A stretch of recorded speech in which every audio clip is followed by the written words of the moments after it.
It's good.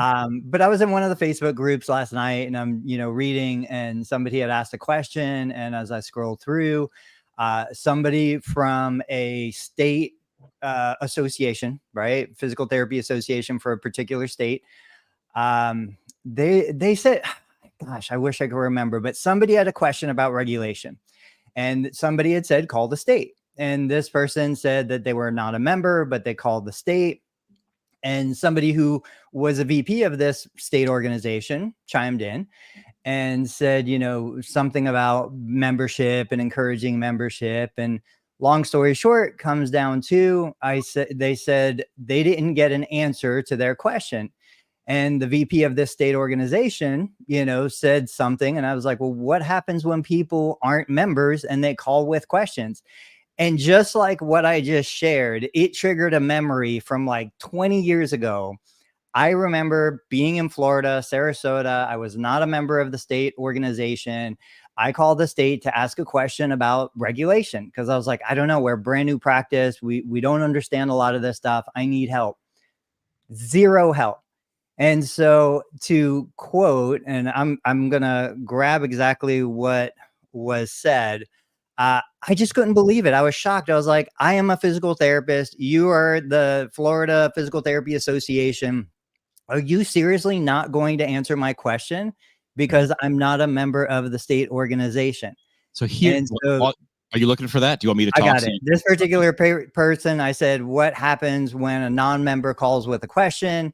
They said, quote, they are advised of the benefits of membership.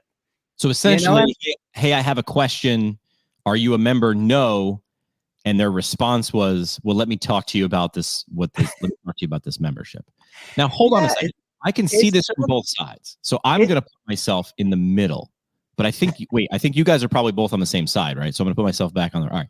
So I can see it from both sides in terms of, so what do you think they should have done? I'll do this in questions and not statements. So what do you think? And I know Jimmy is a huge fan of organizations, the state-run organizations, the APTA organization. I'm indifferent. I'm in the middle. I don't care.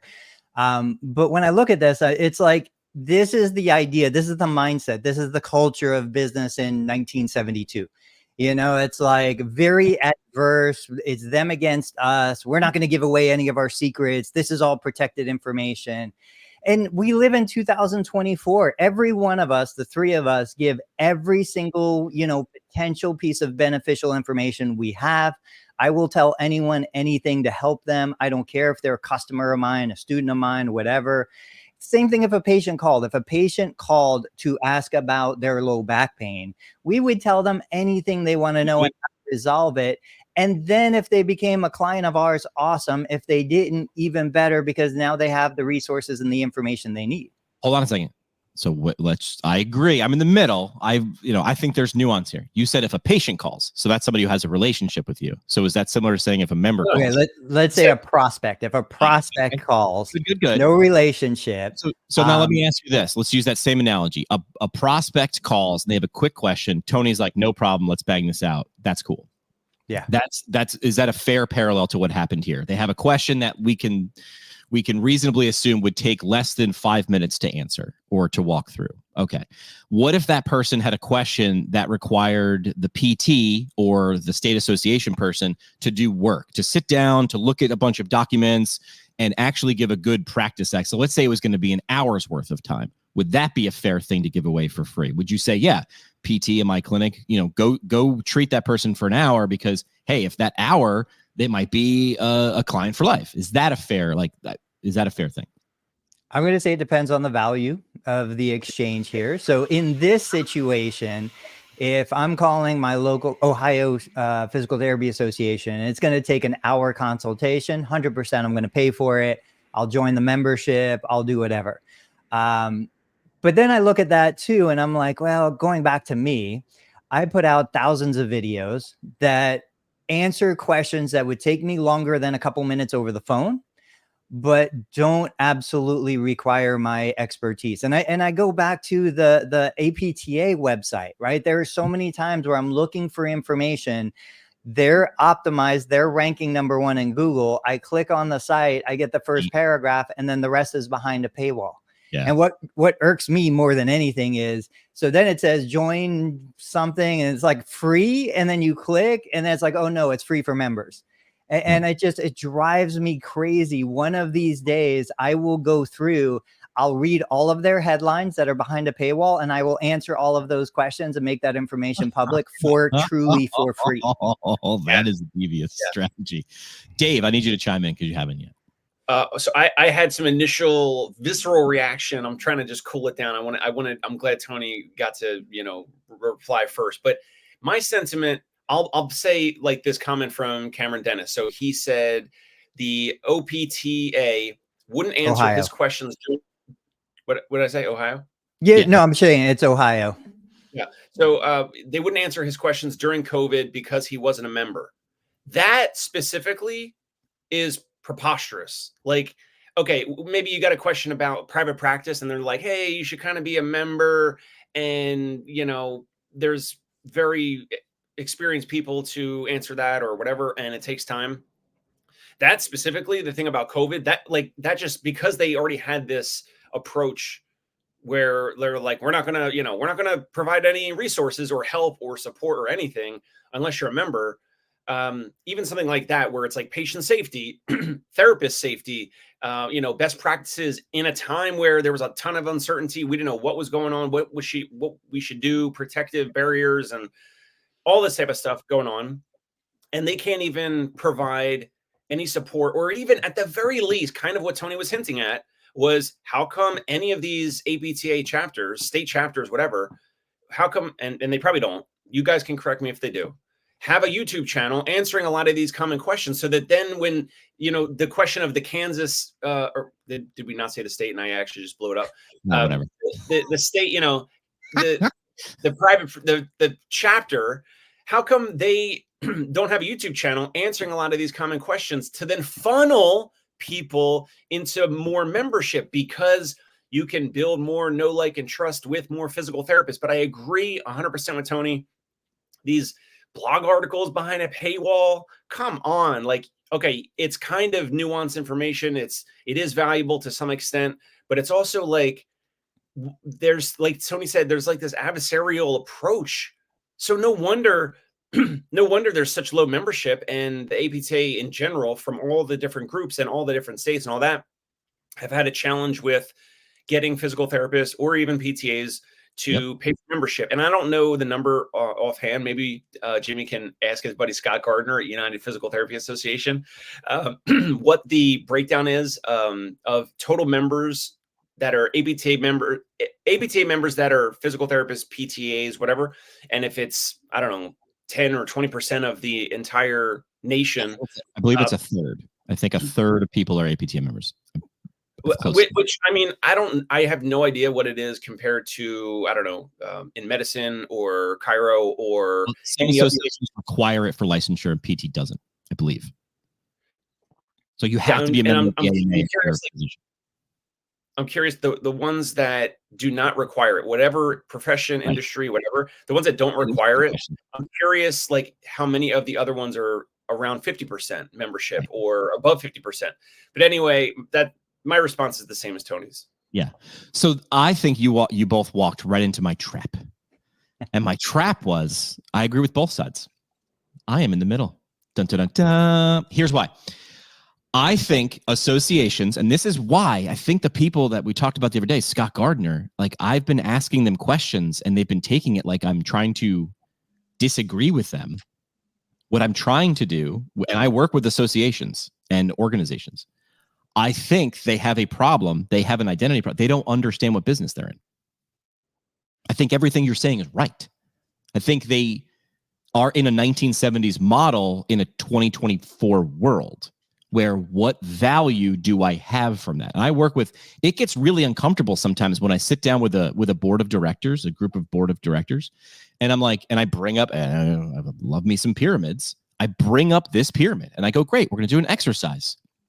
And the exercise is, you're going to tell me the value you provide. And they go, but we provide networking. And I'm like, okay, where? And they're like, in our organization. And I'm like, but if I'm in Ohio, do I go to the headquarters every day? No, I probably never go to the headquarters. So where's the networking? Well, we connect you with members. Where? We send emails. I'm like, that's not networking. Have you been to Twitter? That they don't need you. So what I'm saying is barriers have been removed, that in the 1980s, there was a tremendous value in being a member, because that one newsletter you got quarterly was the only connection you had to what was going on in the world. My friends, it's not that way anymore. It's not that way anymore, because individual practitioners have larger YouTube followings that are specifically clinician facing than associations do. So my question is constantly, what business are you actually in? So if you think you're in the gating information business, that if someone calls, don't give them the ICD-10 code. Don't walk them through how to do this. If that's the business you think you're in, you are in trouble, because in a couple of years, I got news for you, you're not going to exist.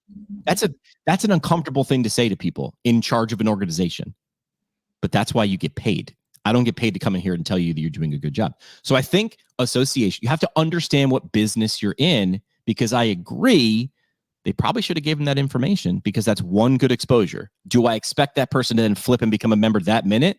No, because it takes a while, right? You have one good interaction with someone and you buy the car? No, because the relationship is a relationship. That's what business you're in. You're in a relationship business. So they come to you and they say, Jimmy, tell us what business we're in. What do you say? You tell me. You're the organization. What? And then I go through, what are your bads and goods? Let's look around the room. In radio, we used to do this all the time. I liked being in radio. It wasn't TV. We had no budget. We had to break open the prize closet and look at what stuff was in there. I got news for you. It wasn't the prize closet at a radio station is not as glamorous as you think it is. But it forced us to look at what we had. I was in radio when iTunes first came out, when streaming first began. I looked at my boss. I'm like, we're in trouble. He goes, understand what business we're in. We're in the companionship business. We're with you all day during your job business, right? So we understood that we didn't just we were the only person with the Pearl Jam CD, because if you sat around and you were like, I want to hear that special Pearl Jam song, the deep cut, you're not going to get it at the radio station. So we tried to understand what business that we're in. I think they're the making me a better clinician business. I think you're in my making sure I'm being a better practitioner business. I think this interaction highlights exactly what business they could be in, but they're not. They're in the membership business. I need you to be in the making Jimmy McKay better business. What are your thoughts on that? What do you think, Dave? I just had a little Wi-Fi lag, but I hear it now. I think they need to listen to this. I think they need to consider listening to members and maybe even non-members, as challenging as that might be. They're just not, I don't know. They're not in the business that they think they're in. And maybe this type of content, I don't know what's ultimately it's, I think, how can they evolve? Do they want to evolve? Will they? And as the association or whatever, typically will have a challenge. Usually there's committees to oversee committees, and so Dave, we're losing you a little bit. Sorry, Dave, we're losing you a little bit. You're frozen. So I'm catching every couple of words that Dave's thrown. That is a part of their structure. These are volunteer led. Bless their hearts, they're doing one more thing, and the turnover is every few years. So every year or two, it's a course correction, right? So it's good that it's member led, a member driven, member steered, because there are staffs that they do like an analogy where the staff is the back wheel of the bicycle that drives the bike, but the volunteers, the PTs, are the ones in the front wheel of the bicycle, depending on the direction. My pushback or my question is, your PTs, you're the audience, and the audience isn't always the right group to ask for what business we're in. You're the person we're providing the service for. So tell me how I can be most of service. What problems does our potential audience actually have? How do we overserve that? Because I think this interaction is a gate. This was a slam shut the gate when it could have been a hug. Yeah, I agree. I think about that all the time. I'm like, there isn't a single person involved with any level of the organization that doesn't work hard, you know, and a lot of them are volunteers and a lot of them are doing the best that they can with the resources they have. I totally acknowledge that. But like for myself, I also acknowledge my own limitations. I'm 49. I'm certainly not old, but I'm certainly not young. I've got other priorities I need to take care of, family, friends, all this kind of stuff, my own business. When I look at, you know, my media business and my clinical business, I'm like, look, there needs to be a younger generation that comes in and replaces me, because I don't have the same connection to 20-year-olds that I do to 50-year-olds. And so part of it is, I do think when I look across the board, I just see a lot of individuals my age who can do amazing things, but I do think we need some younger blood coming in, some younger perspectives coming in. And then I also go back to what is the value exchange that they can deliver for me. I don't think, no matter how much membership goes up, no matter how much money they raise, I don't think they're ever going to have enough money to influence politics, period. So to me, selling me on the idea that another $500 or $1,000 from me is going to get me more political capital, I don't believe that. I don't believe, you know, a lot of the things that I see. I don't think they're an effective lobbying organization, but that's okay. I don't need them to be. So when I look at it, I'm like, what is the return on my investment? I do think all of the information should be free. But then I'm like, all right, I got to do these stupid continuing education credits. I learn every single day. I'm constantly pushing my knowledge. I'm constantly researching. I was listening to Adam Meekins this morning. He has one of the best channels. I don't know if it was on Facebook or YouTube. I think it was YouTube. I love his short form content. He does an amazing job.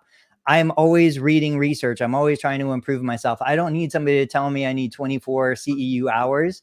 But if I do need 24 CEU hours, how about my membership delivers me 24 free CEU hours? Thank you. You know, like give me some tangible exchange. Go ahead, Jimmy. All right. So we were close there at the end. So like, I'll just be full disclosure. I get to work with APTA orthopedics. I see APTA orthopedics, the largest component of the APTA, and I have been working with them for a couple of years now, and they are turning. Welcome to the dark side. They are now beginning to understand what the power of being connected with 18,000 physical therapists, because that's how many. So there's about 100,000 members in the APTA. 20,000 of them are also self-selected, because you become an APTA member. Then you automatically become a state member. That's linked wherever you live. But then you can be a member of all these different components. And I work with APTA orthopedics. They are now beginning to say, oh, I think we're beginning to understand this, because in the beginning, Jimmy was just crazy yelling into a microphone. And now they're like, oh, so here's an example. Here's where we just changed a little bit. I'm a member. If I want to become an OCS, if I want to get my OCS, they have this thing called Current Concepts, which essentially is an OCS prep course. And it's developed with leaders in orthopedic PT. How do we get them? They're members. They all want to be connected in some way. Now that we're together, what's the thing I get out of this? What do I get and how do I get it? Right? So now they come together and you're saying, oh, so if I'm going to become an orthopedic PT, should I look outside of the organization? We have the resource, but you understand that this is valuable, and we have to make some money on this. Like, you know, it's not, and they actually don't make a ton of money in terms of margin on this. They provide it as a service that helps to support the organization, but the value of it is so high. And I know this because I asked a lot of people who've taken it to then speak on the value of that. And I record that, and that's their user-generated content advertising. That's the model I think we're in. It's that funnel of know, like, trust that Dave mentioned, which is like, how do we get so many eyeballs on this? So by the time, like Gary Vee says, by the time I ask you to buy my book, you've touched me, you've jabbed me so many times that by the time I've jabbed you so many times, like a give. It's an 800 number. We have a PT standing by 124/7. Jab, jab, jab, jab. By the time I ask you to drop $20 to buy the book with the right hook, you're like, take my money. I think that's the business they need to be in. I think that's the business a lot of us need to be in. And would you agree that an association is there to serve its members? No. I think you should. Yes. Okay, I think say it again, because Dave cut out. The association's there to serve who? So I think Dave is saying, I don't want to put words in his mouth, but he's frozen, so I can go ahead and jam words in his mouth. He was saying, do you agree that the association is there to support anybody, members or non-members, I think is where he was going. And I think the answer should be anybody who one of my favorite quotes, I'm not trying to be political here, was said by former President Obama. Somebody asked him in a press conference or something, what would you tell kids to be in the next 10 years? Essentially, I think the person was trying to say, like, what industry is going to be really, vital? What should kids go into college for? So what should they be? But they phrased it, what should they be? And his answer was be useful. Yeah. And I think that's just a ridiculous model. Like, how useful can I be? And then people come back to you. Imagine, do you understand the power of someone subscribing to one of our YouTube channels? They've said, I don't want to lose you in the sea of information, that I am willing to click a button so I don't do that. Costs me nothing. Bull. It costs you attention and time and bandwidth. And what you're saying when you click that is, this is a positive ROI on my part by subscribing. And that's one step closer to whatever business that you're in. I think associations are sitting on a diamond mine of opportunity because they already have a brand. Right? Love them or hate them, you understand the brand or the power or the reach of APTA or whatever organization. I think redefining and having a good hard look in the mirror and asking yourself, what business am I in? And how do I crush that business?